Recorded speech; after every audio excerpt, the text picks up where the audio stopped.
Brooke, thank you. And up early with us this morning, I have Chief Washington anchor and host of Unbalanced, Leland Vittert. Leland, good morning to you. The Israeli defense minister reportedly said in a closed-door meeting that, quote, Israel was closer to a ceasefire deal than it's ever been. We've heard this language before, though. Leland, is anything truly different this time around?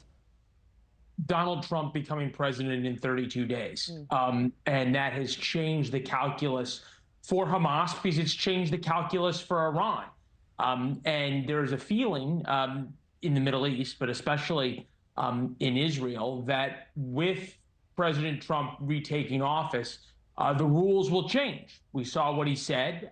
If the hostages are not released by the time he's in office, they'll be released in a different way. There will be a price to pay unlike any other price. There's history for this, Markie. We saw in 1981, the Iranian hostage crisis at the embassy in Tehran. The hostages were released literally as Ronald Reagan was taking the oath of office because the Iranians were so scared as to what Reagan would do as compared to what Carter had done.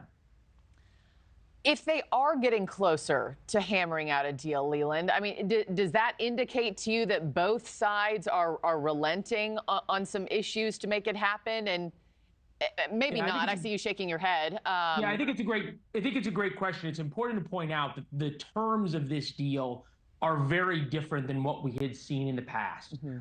Israelis allowed to stay and their troops staying in Gaza.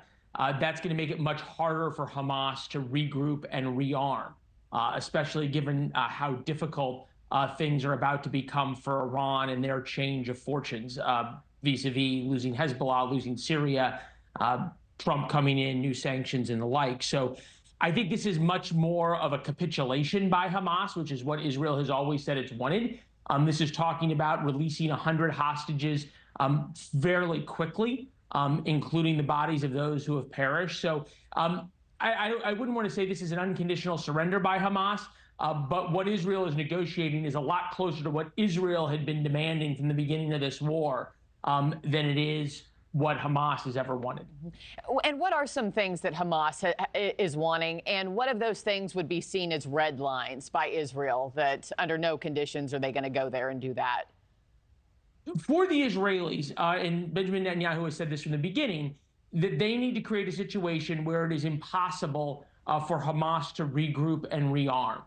Because if Hamas is allowed to control the Gaza Strip, there's just going to be another October 7th in the coming years. And we've seen that. I covered Gaza wars going back to 2010, 2011 when I lived there. So we've seen this playbook before. And I think October 7th, Netanyahu decided to, in your words, draw a red line, that there would not be a reconstituted Hamas.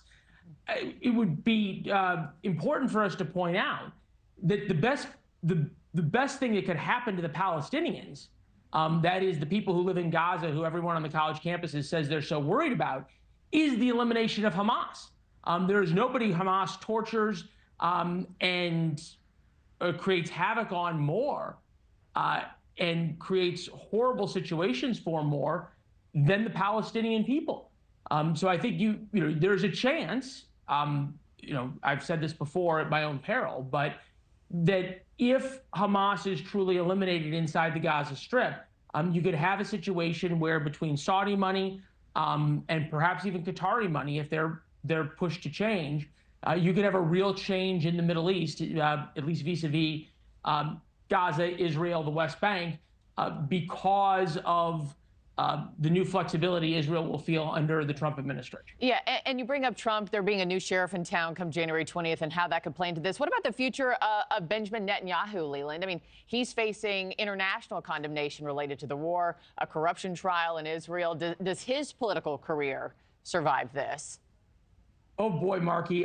There's been a lot of people... And answer that in 30 seconds, Leland. Yeah, there's been a lot of journalists who've said this is the moment that Donald Trump was going to be done.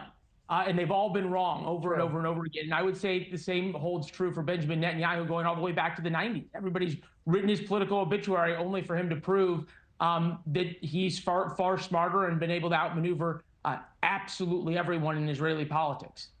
Well, we'll be watching here in the coming days, see what ends up coming to fruition or not. Thanks for watching, everybody. Go to joinnn.com to find NewsNation on your television provider. Also, don't forget to click that red subscribe button below to get more of NewsNation's fact-driven, unbiased coverage.